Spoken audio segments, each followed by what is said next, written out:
پہلے تو میں نے مسلمانوں کے اخلاق سنے تھے، اب تو میں نے دیکھ بھی لیے، پر یہ بتا جب 12,000 آیا تھا جان کیوں نہیں چھڑائی؟ تو حضرت چارہ کاٹتے کاٹتے رو پڑے، فرمانے لگے تو نہیں نہ جانتا یہ بیٹیاں سانجی ہوتی ہیں، پتہ نہیں نا، میرے رسول پاک نے تو حاتم تائی کی بیٹی کے سر پہ کپڑا رکھ کے کہا تھا بیٹیاں برابر ہوتی ہیں، تو یہ نہیں پتا جب اس کی 6 بیٹیوں کی شادی ہوئی ہے میرے اندر روحانیت کتنی بڑی ہے۔ فرمایا پھر 12,000 آیا ہے تو 2-4 بچیاں پھر گئی ہیں، تو یہ نہیں پتا میں اندر سے راضی کتنا ہوں، میں تیری نوکری کرتا رہوں گا، پتہ نہیں اللہ کتنی بیٹیوں کو بیاہ دے گا۔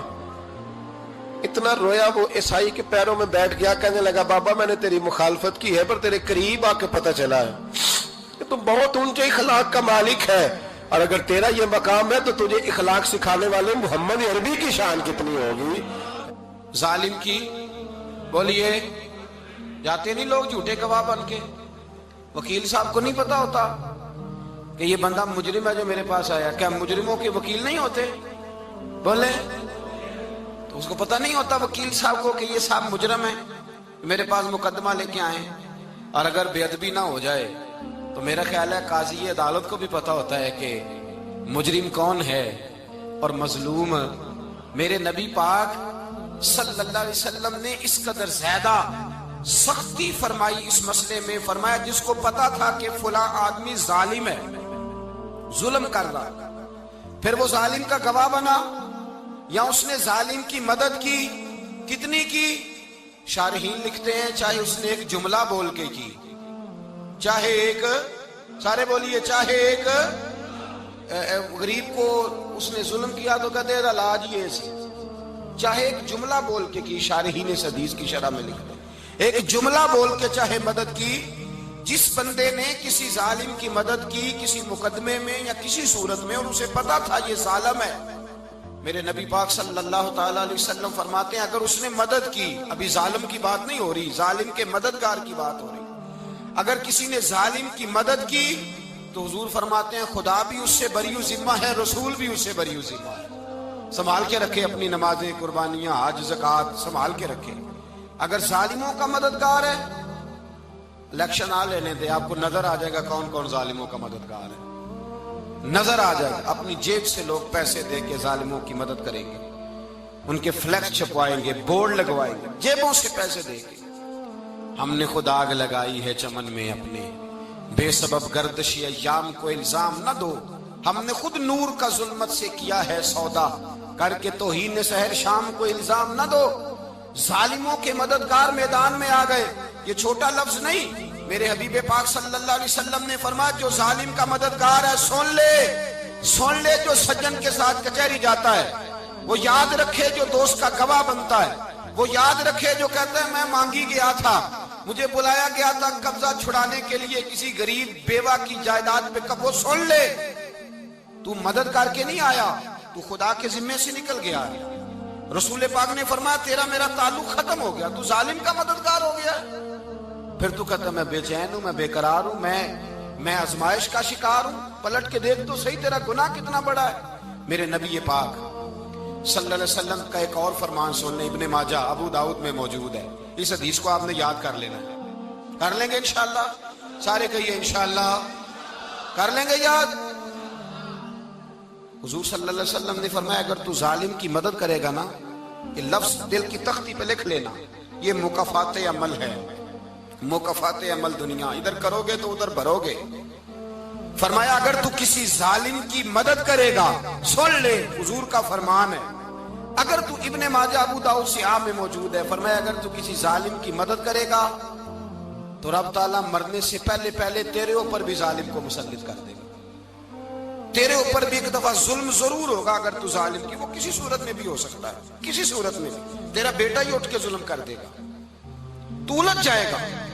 کسی نہ کسی جگہ تیرے لیے تباہی کا سامان ہوگا، تیرے اوپر ظلم ہوگا، اس لیے کہ تو ظالموں کا مددگار ہے۔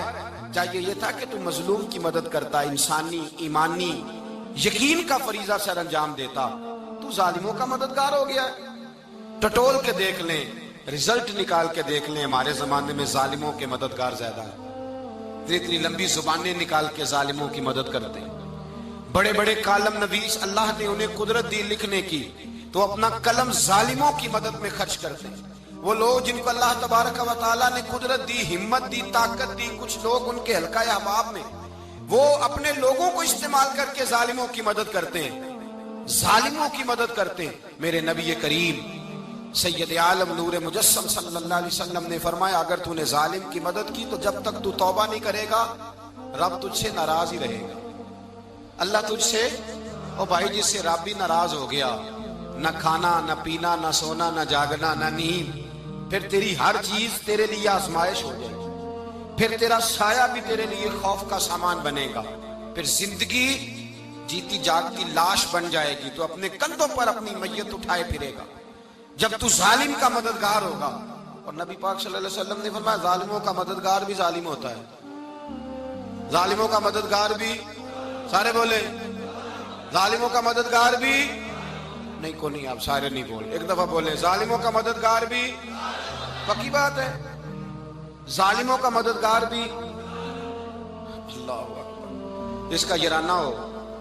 جس کا دوستانہ ہو، جو کہے میں نے نا اس کو اوکھے ویلے کے لیے ظالم کو یاد رکھا ہوا ہے۔ کبھی مشکل میں رکھے نہیں ہوئے لوگوں نے ظالم دوست؟ کہتے میں نے رکھے ہوئے ہیں، بلکہ ہمارے دیہات میں تو کہتے ہیں میں نے بازو بنائے ہوئے ہیں۔ کس کو بازو بنا لیا؟ ظالم بھی کبھی بازو ہوتا ہے، جو ظلم کی تلوار لیے میدان میں کھڑا ہے۔ قارون، حامان، فرعون، نمرود کا حال نہیں لوگوں نے دیکھا؟ اپنے زمانے میں آپ نے کتنے لوگ نہیں دیکھے جن کے سائے سے، آواز سے لوگ کانپتے تھے؟ پھر پولیس کی گاڑیوں میں وہ اس طرح مردہ پڑے کہ دنیا نے تماشا دیکھا ان کا۔ یہ رنگ ہم نے دیکھے نہیں اپنے آنکھوں سے۔ فرمایا ظالم کا مددگار بھی، جو کار میں بٹھا کے لے کے گیا وہ بھی ظالم، جس نے چائے پلائی وہ بھی، جس شخص نے کھانا کھلایا وہ بھی، جو کچہری تک ساتھ گیا وہ بھی، جس نے فلیکس کے نیچے، بڑے شرابی کے نیچے چھوٹی اپنی فوٹو لگائی وہ بھی، جو ووٹ کی پرچی ڈالنے گیا وہ بھی۔ کہہ دینا باہر نکل کے کہ حضرت صاحب نے سیاسی تقریر کی ہے، کہہ دینا، پر بات تو سچی ہے نا۔ خو کرے ہم تو سے تھوڑا سا گلا بھی سن لے، خو کرے ہم تو سے تھوڑا سا بھی گلا۔ امام مالک کے پاس ایک بندہ آیا، اس نے کہا حضور میں درزی ہوں، ایک ظالم بادشاہ مجھ سے کپڑے سلواتا ہے، میں تو ظالموں کا مددگار نہیں نا۔ ایک ظالم بادشاہ مجھ سے، حضور میں تو مددگار نہیں نا ظالموں کا، جو فرمایا ظالموں کا مددگار بھی ظالم ہوتا ہے، تو کپڑے لے کے آتا ہے میں سی کے دے دیتا ہوں، ذمہ داری نہیں۔ ایک آدمی دکاندار ہے، اس سے کوئی بندہ چیز خریدنے آئے گا تو تھوڑی کہے گا میں نے نہیں دینی، تو دے گا۔ کوئی بندہ اگر کسی شخص سے کوئی کام کہتا ہے جو اس کی فیلڈ ہے، اس کا شعبہ ہے، اس کا معاش کا وہ سلسلہ ہے، کہتے ہیں یا رسول اللہ صلی اللہ علیہ وسلم ظالموں کا مددگار بھی ظالم، حضور نے فرما دیا۔ تو امام مالک سے بندے نے مسئلہ پوچھا، دل کی تختی پہ لکھنے والی باتیں ہیں، کہا حضور میں درزی ہوں، ظالم کپڑے سلواتے ہیں، میں تو مددگار نہیں نا۔ امام صاحب کہنے لگے نہیں، مددگار تو وہ ہوگا جو تجھے سوئی دھاگا فراہم کرے گا، تو پورے کپڑے سی کے دیتا ہے، تو خود بہت بڑا ظالم ہے، تو پورے سوٹ سی کے دیتا ہے، تو بہت بڑا ظالم خود ہے۔ مددگار تو وہ ہوگا جو تجھے دھاگا دے گا، جو تجھے بٹن دے گا، جو تجھے نلکی دے گا۔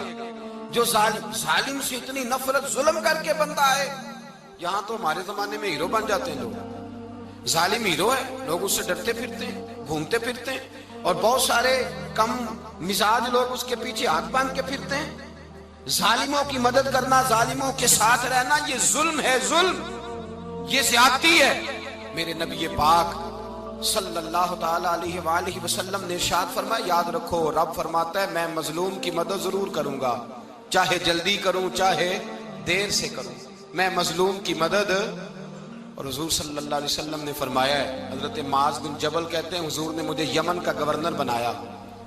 جب میں جانے لگا نا تو حضور نے بڑی نصیحتیں کی، بخاری میں موجود ہے، فرماتے ہیں جب میں پلٹنے لگا تو میرے رسول نے فرمایا معاذ ایک منٹ ٹھہر جا، ایک بات میری یاد رکھنا، اس کو نہ بھولنا۔ کہا حضور کیا؟ فرمایا دیکھنا کسی پہ ظلم نہ کر بیٹھنا، کہیں تجھ سے زیادتی نہ ہو جائے۔ محبوبہ پھر حضور نے فرمایا سن میرے معاذ، میں تجھے گورنر بنا رہا ہوں، زیادتی نہ کر بیٹھنا۔ یا رسول اللہ صلی اللہ علیہ وسلم کیا ہوتا ہے؟ تو میرے کریم نے فرمایا جب مظلوم دعا کے لیے ہاتھ اٹھاتا ہے تو عرش کا مالک کہتا ہے فرشتوں پیچھے ہٹ جاؤ، عرش کا مالک کہتا ہے فرشتوں پیچھے ہٹ جاؤ، دروازے کھول دو، فرمایا مظلوم اور رب کے درمیان شے حائل کوئی نہیں ہوتی.